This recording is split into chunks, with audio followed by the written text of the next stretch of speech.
J'ai vu à la télé ce matin que il allait y avoir une 5ème saison de Secret Story. Donc dès que j'ai appris ça, j'ai eu à peu près la même réaction que tout le monde. Hein. Ah! Quoi?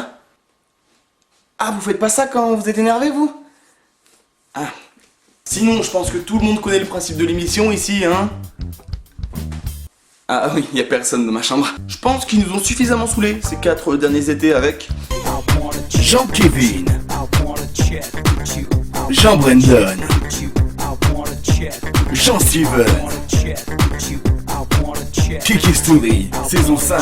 Non mais je comprends pas quoi, ça fait 4 saisons que tout le monde se fout de la gueule des candidats. Qu'est-ce qui peut encore motiver les gens à s'inscrire? Oh là là, tiens, j'ai une de ces envies de me taper la honte moi aujourd'hui. Bah fais Secret Story. Mais ouais, carrément. Mais moi, quand je regarde cette émission, c'est pas pour les candidats que j'ai le plus de peine. C'est pour leurs proches. Attends, t'imagines comment ils doivent subir à cause de leurs potes qui s'affichent devant des millions de personnes? Attends, imagine ta copine, elle fait l'émission. Elle te trompe. T'es fiché à vie, mec. Cocu. Mais Secret Story, c'est surtout 60 caméras, plusieurs millions de téléspectateurs et zéro intimité. Vous regardez pas, non? Mais Secret Story, c'est aussi une voix qui donne des missions aux candidats en finissant toujours ses ordres par le célèbre C'est tout pour le moment. Bah moi, quand je vois le pouvoir qu'elle a cette voix, je me dis que y a moyen de se taper des bons délires avec les candidats quand même, hein. Cécile, si je t'ai convoqué au confessionnal aujourd'hui, c'est pour te confier une mission. Pour cette mission, Cécile, tu vas devoir Enlever ton pantalon, ôter délicatement ton t-shirt, t'écarter les cuisses et directement... Allez, hein? Tu acceptes, hein? Hein, tu acceptes?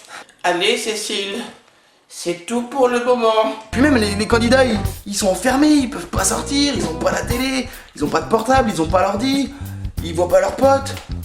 Pouh, comment ils doivent trop se faire chier. Grosse ambiance. Donc, pour remédier à l'ennui, les candidats, ils aiment bien s'engueuler. Super l'activité. Enfin non, plutôt la production aime bien mettre en scène les candidats en train de s'engueuler. D'ailleurs, je sais pas si t'as remarqué, mais c'est toujours l'homo du groupe qui s'engueule avec quelqu'un. Parce que, oui, chaque année, le casting, il est le même, hein. Regarde, t'auras toujours un gay, un trans, une...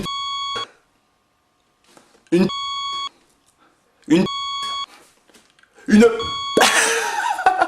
l'avais pas dit. Mais le plus gros souci avec ces engueulades, c'est que à force de se mettre sur la gueule, bah ils finissent par être un peu à court de sujets de dispute. Ce qui fait qu'au bout d'un moment, tu te retrouves avec des embrouilles un peu chelous. Ouais, ce matin, à l'heure du petit déjeuner, je me suis pris un peu la tête avec Jean-Kevin. Parce que, en fait, il avait mis le beurre en direction du sud. Et moi, ça me rappelle trop moi chez moi, quoi, le sud, Marseille et tout. Donc à partir de là, j'ai pas supporté.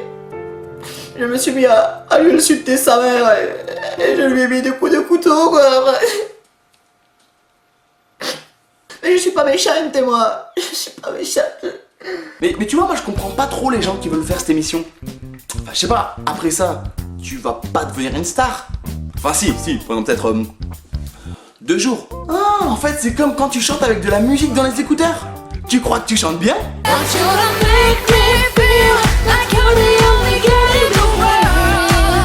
Mais non.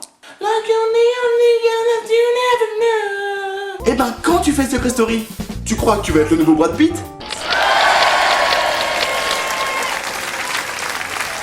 Mais non. après Secret Story, Pôle Emploi Story. Enfin bref, tout ça pour dire que tu me verras jamais dans cette émission, tu peux être sûr, hein, non, c'est pas la peine. Tu me verras jamais non plus traîner avec des gens de cette émission, parce que voilà les mecs quoi, des purs cassos quoi. Ouais, allô? Allô Yvick? Ouais, comment tu vas?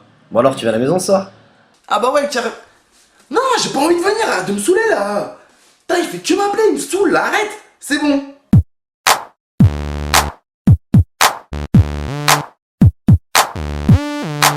Ah zut, dommage. Bon, c'est pas grave. En fait, j'avais une amie à moi, américaine, Eva Longoria, je sais pas si tu connais, petite brune, plutôt mimi. Elle est en France en ce moment, elle a vu tes photos, elle te trouvait pas si mal. Prochaine fois, c'est pas grave, t'inquiète.